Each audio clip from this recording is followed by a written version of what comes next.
1815년 6월 19일 밤, 벨기에 워털루의 들판은 아직 화약 연기가 가시지 않았습니다. 나폴레옹이 졌는지 이겼는지 유럽의 그 누구도 확실히 알지 못했어요. 영국 정부조차 몰랐습니다. 그런데 단 한 사람, 런던의 한 은행가는 이미 알고 있었어요. 그의 전령이 오스텐드 항구를 건너 공식 발표보다 꼬박 하루 먼저 그 결과를 손에 쥐었습니다. 나탄 로스차일드. 오늘 보여드릴 건 한 가문이 어떻게 정보를 돈으로 바꿨는가, 그 시스템의 역사입니다. 이야기는 한 세대 전 독일 프랑크푸르트에서 시작됩니다. 유대인 게토, 높은 담장 안에 사람들이 갇히듯 살던 좁은 거리, 그곳에 마이어 암셸 로스차일드가 있었어요. 직업은 환전상이자 오래된 동전을 사고 파는 상인. 시작은 그렇게 초라했습니다. 하지만 그에게는 두 가지 무기가 있었어요. 첫째, 신용. 그는 약속을 지켰고 귀족들의 신뢰를 차근차근 쌓았습니다. 둘째, 정보. 동전을 거래하며 유럽 각국의 화폐와 정세를 누구보다 잘 읽었어요. 그러다 결정적 기회가 옵니다. 헤센의 영주 비렐름 9세. 당시 유럽에서 가장 부유한 군주 중 하나였죠. 마이어는 그의 자산을 관리하는 사람이 됩니다. 여기서 그는 깨달았어요. 큰 돈은 한 도시, 한 나라에 머물지 않는다. 국경을 넘나들며 움직인다. 그렇다면 그 국경마다 네 사람이 있어야 한다. 마이어에게는 아들이 5 있었습니다. 그는 그 5을 흩뿌리기로 합니다. 마이어의 설계는 단순하면서도 천재적이었어요. 5 아들을 유럽의 5대 금융도시에 하나씩 심는 것. 첫째 암셸을 본가 프랑크푸르트를 지켰습니다. 둘째 살로몬은 빈으로 합스부르크 제국의 심장이었죠. 셋째 나탄은 런던으로 당시 세계 자본의 중심이 될 도시였습니다. 넷째 카를은 나폴리로 이탈리아 남부와 교황령을 맡았어요. 5째 야코프 프랑스 이름으로 제임스는 파리로 프랑크푸르트, 런던, 파리, 빈, 나폴리. 5개의 도시, 5개의 은행. 하지만 하나의 가문. 여기에 마이어의 진짜 천재성이 있습니다. 그는 유언으로 가문의 사업을 외부에 공개하지 못하게 했어요. 딸이 아닌 아들들끼리, 종종 사촌끼리 결혼시켜 자본이 새어나가지 않게 했습니다. 5 지점은 경쟁하지 않았어요. 하나의 몸처럼 정보를 나누고 자본을 옮겼습니다. 마이어가 남긴 말이 전해집니다. 화살 하나는 부러뜨릴 수 있어도 5개를 묶으면 부러뜨릴 수 없다. 분산하되 통합한다. 이것이 첫 번째 설계였습니다. 두 번째 설계는 정보의 속도였습니다. 생각해보세요. 전신도, 전화도, 인터넷도 없던 시대, 소식이 한 도시에서 다른 도시로 가는데 며칠, 몇 주가 걸렸어요. 그런데 로스차일드 가문은 유럽에서 가장 빠른 정보망을 직접 만들었습니다. 전용 쾌속선, 빠른 마차, 그리고 전령 비둘기. 5 형제는 암호로 편지를 주고받았어요. 때로는 히브리어로, 때로는 가문만의 은어로. 한 지점에서 전쟁이, 평화가, 채권 가격이 움직이면 그 소식은 다른 4 지점으로 누구보다 빠르게 흘렀습니다. 이게 왜 그렇게 강력했을까요? 금융에서 정보의 시차는 곧 돈입니다. 남들이 모르는 것을 반나절 먼저 한다. 그 반나절이 거대한 차이를 만들어요. 마이어의 셋째 나탄은 이런 말을 남겼다고 전해집니다. 누가 영국을 지배하느냐고, 영란은행을 지배하는 자다. 그리고 그 영란은행을 내가 지배한다. 거장된 호언이었을 수 있어요. 하지만 그 자신감의 근원은 분명했습니다.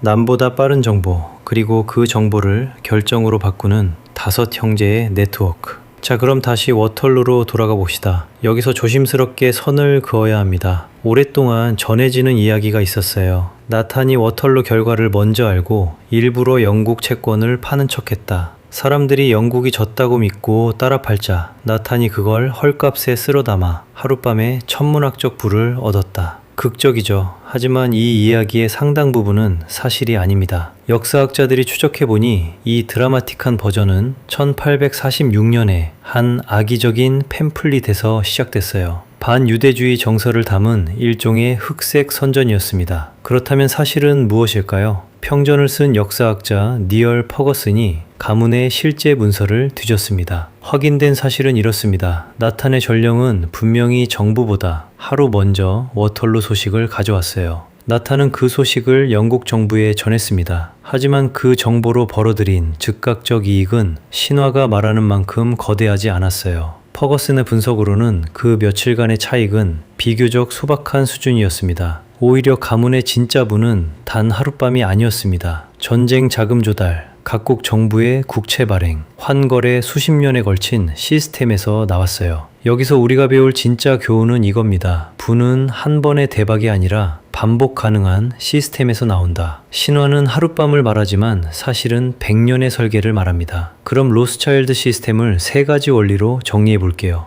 첫째, 가족 네트워크. 신뢰가 자본이다. 다섯 형제는 서로를 배신하지 않았어요. 피로 묶인 신뢰가 가장 강력한 담보였습니다. 혼자 가는 분은 빠르지만 함께 가는 분은 멀리 갑니다. 둘째, 정보 속도. 먼저 아는 자가 이긴다. 그들은 운을 기다리지 않았어요. 정보망을 직접 건설했습니다. 남보다 반걸음 먼저 아는 구조를 시스템으로 만든 겁니다. 셋째, 분산과 통합. 흩어지되 하나로 움직여라. 다섯 도시의 분산의 위험을 나누고, 하지만 정보와 자본은 하나의 몸처럼 통합했어요. 한 곳이 흔들려도 전체는 무너지지 않는 구조. 이 세 가지가 한 개토의 환전상을 유럽 최강의 가문으로 만들었습니다. 여기서 중요한 한 가지, 로스차일드는 본인이 쓴 부의 저서를 남기지 않았어요. 그래서 그들을 이해하려면 검증된 평전을 봐야 합니다. 역사학자 니얼 퍼거슨의 로스차일드, 가문의 실제 문서를 바탕으로 한 가장 신뢰할 만한 기록입니다. 음모론이 아니라 사료로 그들을 만나세요. 그럼 이 시스템을 내 삶에 어떻게 이식할까요? 오늘 당장 할 수 있는 세 가지. 첫째, 나만의 정보망을 만드세요. 로스차일드의 비둘기는 오늘날의 뉴스레터, 커뮤니티, 신뢰하는 사람들입니다. 남보다 반걸음 먼저 아는 채널을 의도적으로 구축하세요. 둘째, 신뢰를 자산으로 쌓으세요. 다섯 형제의 무기는 관계였습니다. 약속을 지키고 사람을 남기세요. 신용은 가장 천천히 쌓이지만 가장 오래가는 자본입니다. 셋째, 분산하되 통합하세요. 한 바구니에 담지 말고 수입과 자산을 여러 곳에 나누세요. 단 그것들을 하나의 전략 아래 통합해서 관리하세요. 흩어진 위험, 통합된 방향. 이것이 로스차일드가 200년간 살아남은 방식입니다. 마스터마인더의 한 줄 정리입니다. 부는 한 번의 정보가 아니라 정보가 흐르는 시스템에서 나온다. 로스차일드는 운이 좋았던 게 아니에요. 먼저 아는 구조를 설계했을 뿐입니다. 당신도 만들 수 있습니다. 당신만의 네트워크,